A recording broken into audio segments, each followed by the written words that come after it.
All right, fellow people of Earth, this is part 6 of a series on the top 10 lies about the name of God. And we are honing in on the proper name of our Father and Creator. At this point, you may be a little confused about what I'm saying, as you may be so used to pronunciations like Jehovah or Yahweh that you may even be a little offended by what I'm saying. And as we've covered in previous segments a lot, the word Lord, which is really a title, has been used profusely to replace the Father's name, but it's just not accurate. So I thought it would be helpful for you to see a snapshot of the modern history of how the name of God in the Bible has been voiced for the last 500 years by humans. This alone should show you that our Father's name has been in a transitioning state over recent centuries. That right there alone is evidence that his name has not been properly handled because it keeps changing, and we know the scripture says that Yahweh, Yah, does not change. So if you look here on the screen, you'll see that up to the 1st century, the Yod-He, Vav-He was continuing to be used in script, I've already shown you that, to represent the Father's name. It was also the case that the word Lord was being used, and that's a whole different topic.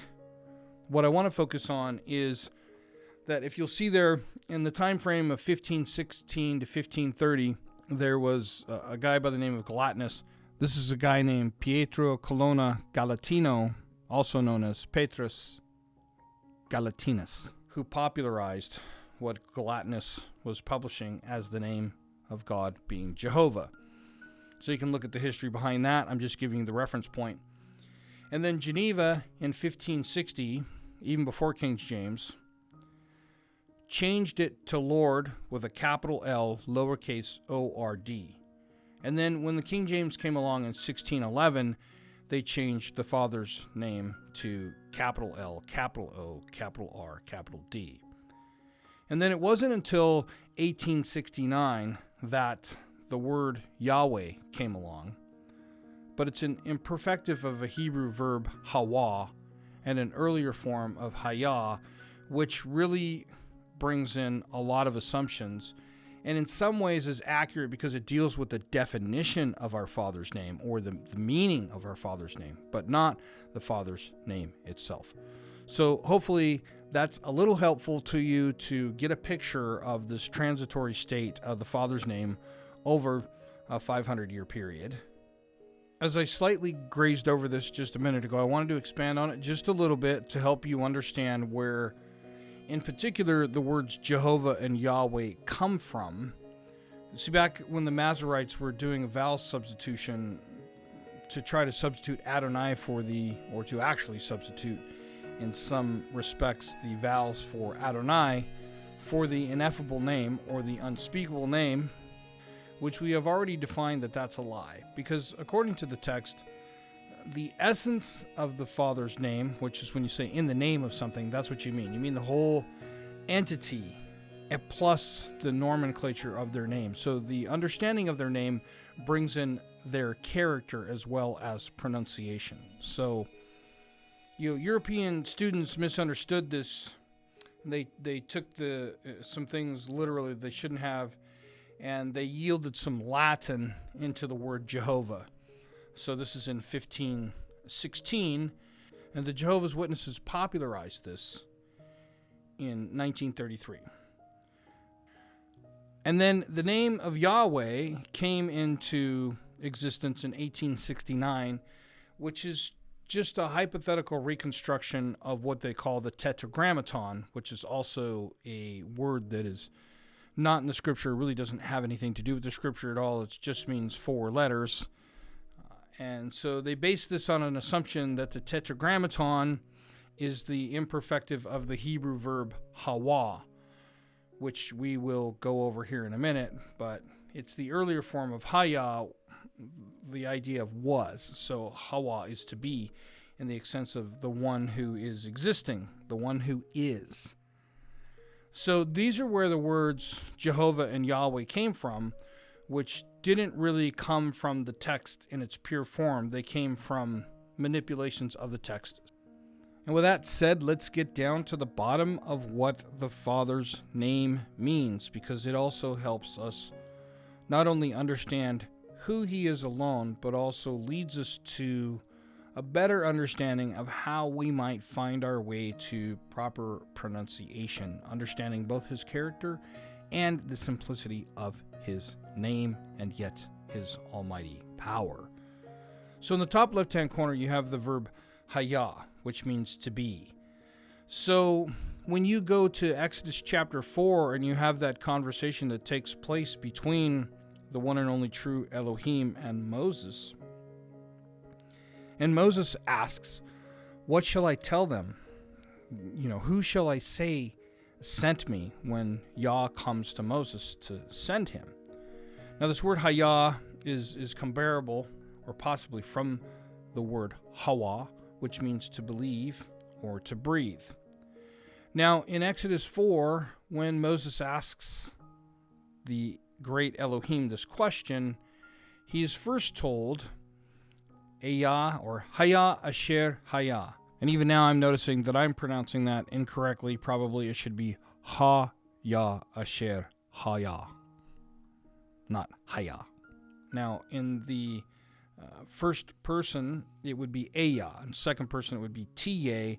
And the third person, it would be Yiye, which is why I said what I said when we were looking at the previous slide about how you might pronounce the Father's name this way rather than Yahweh.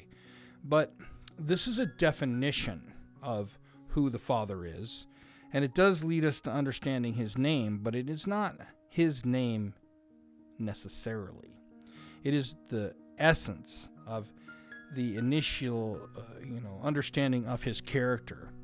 So in the bottom right-hand corner, you'll see some verbiage for that. I will exist because I exist. I will be who I will be.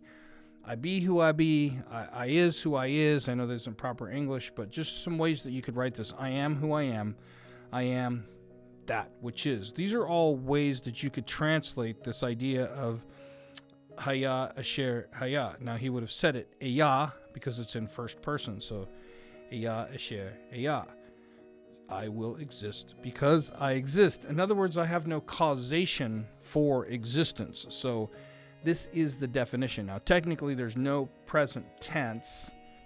What we have here is the fundamental definition of the Father's name. But if you pay very close attention to Exodus chapter 4, not only will you see the first and second and third person of Haya being used, and that should be a very good clue for us, you'll also see that in the following verses from the Father's initial definition of his name, of who he is, he says, tell them, this is my name, and then he gives Moses his name. And there we find in the text the characters Yod, He, Vav, He. Now the Yod is Yeh, and the He, the first He, or H in the letter, is going to be a hard H. And then at the end, it's going to be a soft H. So it's going to be Yod, He, Vav, Ah. It's like almost like a silent Ah, but it's not silent. It is spoken, but it's a soft H. Yod, He, Vav, He. So the only thing that we need to work out in terms of pronouncing the Father's name is the Vav, or the Wa. And as we've already showed at the beginning of this video, that we see the second syllable of the Father's name incorporated into some of the prophets and the apostles. Yah, Yahu, Yahuwah. This is probably the best interpretation of the Father's name, and also the definition is, I will be who I be, or I am who I am. And so we can't even have a single I am statement in order to define the great and almighty Creator. It is a double I am statement.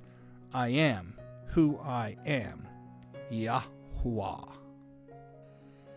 So you may be asking yourself, instead of Yahovah, why not Yahovah? Since especially this whole time I've been pronouncing the Vav as Vav, Yod-He, Vav-He. So why wouldn't it just be Yahovah or Yehovah? Well, the answer is because in modern Hebrew, you would pronounce it Vav, and people who are familiar with this topic are so used to hearing Vav when they hear Yod-He, Vav-He. They may not have been able to listen when I said Yod-He, Wah-He, but the difference is between classical Hebrew and modern Hebrew. What you call a Vav originally was a Wah, like a W in English, when it looks more like a double V, but it's a Wah. So Yod-He, Wah-He, or it could be an oo sound. So Yod-He, Oo-He, Yahuwah, Yahweh, or Yahuwah. And really, if you narrow it all down, the only dispute you should really have is on vowels. And so our Father's name could easily also be pronounced Yehovah, and our Messiah's name, Yehoshua. From the rising of the sun unto the going down of the same, Yahuwah's name is to be praised forever.